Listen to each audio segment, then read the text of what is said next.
क्या आप English language पढ़ते हैं और नारेशन वर्ड सुनते ही आप परेशान हो जाते हैं?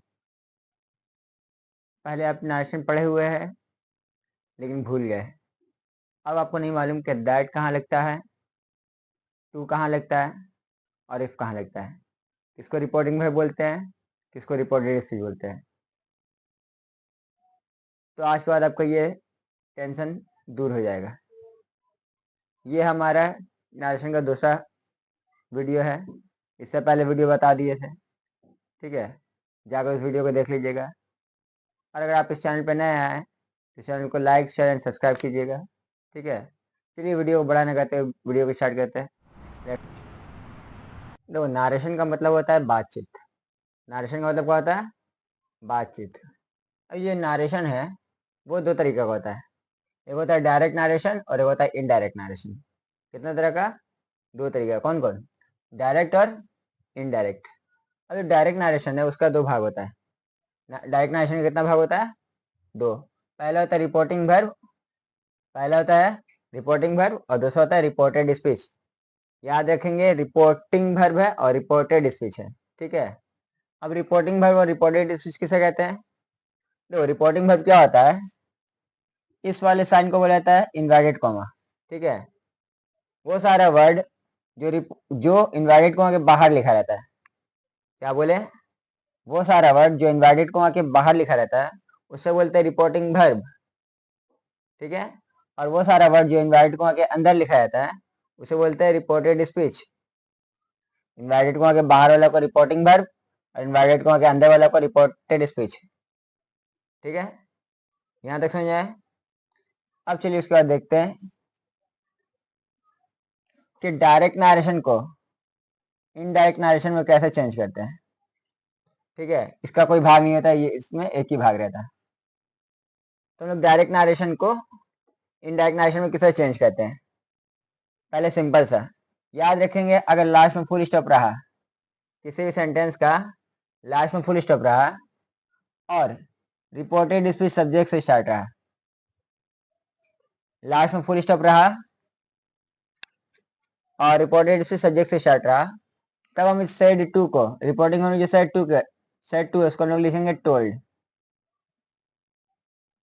और सेड टू से पहले वाला को उतारेंगे और सेड टू के बाद वाला को उतारेंगे इनवर्टेड कॉमा तक, ठीक है। तो यहाँ तक हम क्या बोले कि रिपोर्टेड स्पीच के आखिर में देखेंगे कि फुल स्टॉप है, रिपोर्टेड स्पीच के आखिर में देखेंगे फुल स्टॉप है, और रिपोर्टेड स्पीच अगर सब्जेक्ट से स्टार्ट रहा, ठीक है, तब क्या करेंगे, इस सेड टू को टोल्ड लिखेंगे। याद रखेंगे, सेड टू को टोल्ड में करेंगे और सेड से पहले चीज को उतारेंगे और टू के बाद वाले को उतारेंगे, और इनवाइटेड कॉमा जो है उसको खत्म करेंगे दैट से। किससे खत्म करेंगे?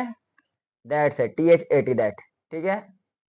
उसके बाद अगर रिपोर्टेड स्पीच का सब्जेक्ट आई रहा या फिर यू रहा, आई रहा या फिर वी रहा, क्या चीज बोले, अगर रिपोर्टेड स्पीच का सब्जेक्ट आई रहा या फिर वी रहा तो उसको चेंज करेंगे रिपोर्टिंग वर्ब के सब्जेक्ट से, रिपोर्टिंग वर्ब के सब्जेक्ट से, रिपोर्टिंग वर्ब के सब्जेक्ट से कब चेंज करेंगे? जब हमारा रिपोर्टेड स्पीच में जो सब्जेक्ट है वो आई रहा या फिर वी रहा, तब उसको रिपोर्टिंग वर्ब के सब्जेक्ट से चेंज करें। मान लो अगर यहाँ पे आई है तो रिपोर्टिंग वर्ब के सब्जेक्ट में क्या है, ही, तो यहाँ पे हम लोग आई नहीं लिखेंगे, क्या लिखेंगे, रिपोर्टिंग वर्ब वाला सब्जेक्ट लाएंगे, तो यहाँ पे क्या लिखेंगे, ही। और अगर उसके बाद हेल्पिंग वर्ब में इज एम आर रहेगा तो वाज वेयर लिखेंगे, ठीक है। वहां पे लिस्ट है, देख लीजिएगा कि कौन किसमें चेंज होता है। इज एम रहेगा तो वाज वेयर करेंगे, तो ही के साथ क्या लिखेंगे, वाज,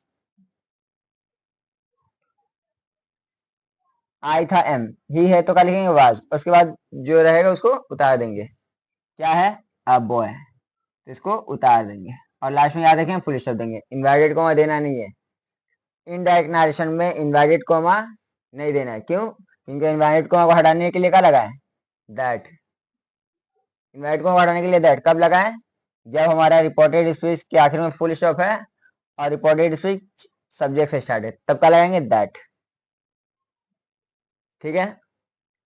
एक और एग्जांपल लेते हैं। She said to you comma invert comma start I am reading. तो देखो लास्ट में क्या है, फुल स्टॉप है, लास्ट में क्या है, फुल स्टॉप है। तो इस सेड टू को हम लोग क्या लिखेंगे, टोल्ड। और सेड से पहले चीज को उतारेंगे और टू के बाद वाले चीज को उतारेंगे। और बोले तो इनवर्टेड कोमा किसमें चेंज होगा, इनवर्टेड कोमा किसमें चेंज होगा, दैट में। क्यों, क्योंकि लास्ट में फुल स्टॉप है और रिपोर्टेड स्पीच सब्जेक्ट से स्टार्ट हो रहा है, तो हम लोग क्या लिखेंगे, दैट। उसके बाद रिपोर्टेड स्पीच का सब्जेक्ट आई रहेगा या फिर वी रहेगा, तो हम लोग किसे चेंज करेंगे, रिपोर्टिंग वर्ब के सब्जेक्ट से। रिपोर्टिंग वर्ब का सब्जेक्ट क्या है, शी है, तो यहाँ पे सी लिखेंगे। और इज एम आर रहेगा तो किसमें चेंज करेंगे, वाज वेयर में, तो सी के साथ क्या लिखेंगे, वाज, और जो बाकी रहेगा उसको उतार देंगे और लास्ट में फुल स्टॉप। ठीक है, ये हुआ हमारा अफर्मेटिव का। ये किसका हो गया, अफर्मेटिव का। इसका नेगेटिव में कुछ नहीं करेंगे। अगर मान लो नेगेटिव में यहाँ पे नॉट रहता, इस बारे में नॉट रहता, हम बताए हैं कि नॉट का इस्तेमाल कब करते हैं, कहाँ करते हैं। ठीक है, अगर नहीं देखे हैं तो जाके देख लीजिएगा। अगर हेल्पिंग वर्ब के बाद नॉट रहता है तो कुछ नहीं कहते, इनडायरेक्ट नरेशन बनाते वक्त हेल्पिंग वर्ब के बाद नॉट लिख देते हैं, सिंपल सा। जिसके बाद नॉट रहेगा इनडायरेक्ट नरेशन बनाते वक्त उसी के बाद क्या करेंगे, नॉट लिख देंगे। जैसे देखो यहाँ पे हेल्पिंग वर्ब इस बारे में के बाद नॉट था, तो वाज वेयर के बाद नॉट लगा दिए। ये ऊपर लगा हो गया हमारा डायरेक्ट हो गया, और नीचे लगा हो गया हमारा इनडायरेक्ट हो गया। डायरेक्ट में दो हिस्सा होता है, इनडायरेक्ट में एक हिस्सा होता है। ठीक है, ये वो हमारा अफर्मेटिव और नेगेटिव का। ठीक है, इसके बाद हम लोग इंट्रोगेटिव देखते हैं। इंट्रोगेटिव कितना तरह का होता है,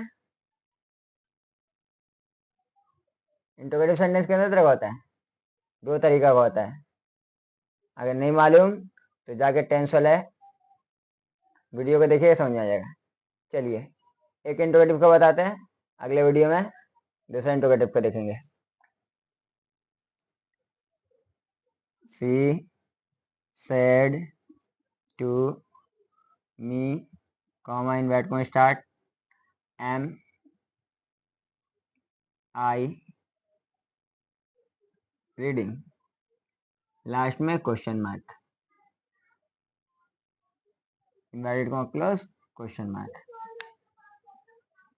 तो इसमें क्या करेंगे, लास्ट में क्वेश्चन मार्क है, फुल स्टॉप था और सब्जेक्ट से स्टार्ट था, तो हम लोग टोल्ड लिखे, दैट लिखे थे। क्या लिखे थे, दैट और टोल्ड लिखे थे। ठीक है, और अगर क्वेश्चन मार्क रहेगा तो क्या करेंगे, देखो अगर क्वेश्चन मार्क रहेगा और रिपोर्टेड स्पीच हेल्पिंग वर्ब से स्टार्ट होगा, तो इस सेड टू को हम लोग आस्क्ड लिखेंगे। क्या लिखेंगे, ASKED।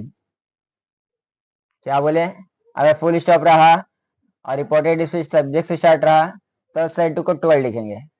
और अगर क्वेश्चन मार्क रहा और रिपोर्टेड स्पीच हेल्पिंग वर्ब से स्टार्ट रहा तब सेड टू को आस्क्ड लिखेंगे। सेड से पहले चीज को उतारेंगे शी, और टू के बाद वाली चीज को उतारेंगे मी। और याद रखेंगे इनवर्टेड कॉमा को हम लोग इफ से चेंज करेंगे। किसे चेंज करेंगे, इफ से। कब, जब लास्ट में क्वेश्चन मार्क रहा और रिपोर्टेड स्पीच हेल्पिंग वर्ब से स्टार्ट रहा। ठीक है, इफ लिखने वाले दैट लिखने के बाद किसका काम कर रहे हैं, सब्जेक्ट का। तो उसी वक्त इनवर्टेड कॉमा हटाने के बाद हम लोग किसका काम कर रहे हैं, सब्जेक्ट का। इसमें सब्जेक्ट क्या है, एम आई रीडिंग। इसमें सब्जेक्ट क्या है, आई। तो हम बोले आई और वी रहेगा तो हम लोग सब्जेक्ट से चेंज करेंगे, रिपोर्टिंग वर्ब के सब्जेक्ट से। तो आई, रिपोर्टिंग वर्ब का सब्जेक्ट क्या है, शी, तो यहाँ पे क्या लिखेंगे, शी। और इस आर में किसमें चल जाएगा, वाज वेयर में, तो शी वाज रीडिंग। और लास्ट में याद रखेंगे फुल स्टॉप। हालांकि डायरेक्ट नारेशन में क्वेश्चन मार्क रहेगा, लेकिन हमेशा याद रखेंगे इनडायरेक्ट बनाते हो क्या करेंगे, लास्ट में फुल स्टॉप देंगे। क्वेश्चन मार्क देंगे तो गलत हो जाएगा। तो इसमें क्या पढ़े हैं कि अगर लास्ट में क्वेश्चन मार्क रहा और रिपोर्टेड स्पीच हेल्पिंग वर्ब से स्टार्ट रहा तब सेड टू को आस्क्ड लिखेंगे, और इनवर्टेड कॉमा हटाने के लिए इफ का इस्तेमाल करेंगे। ठीक है, आज के लिए इतना ही, मिलते हैं फिर अगले वीडियो में। तब तक के लिए धन्यवाद। और अगर इस वीडियो में जहाँ भी समझ नहीं आया तो कमेंट कीजिएगा। इस वीडियो को ज़्यादा से ज़्यादा फैलाइए, शेयर कीजिए, सब्सक्राइब कीजिए। जय हिंद।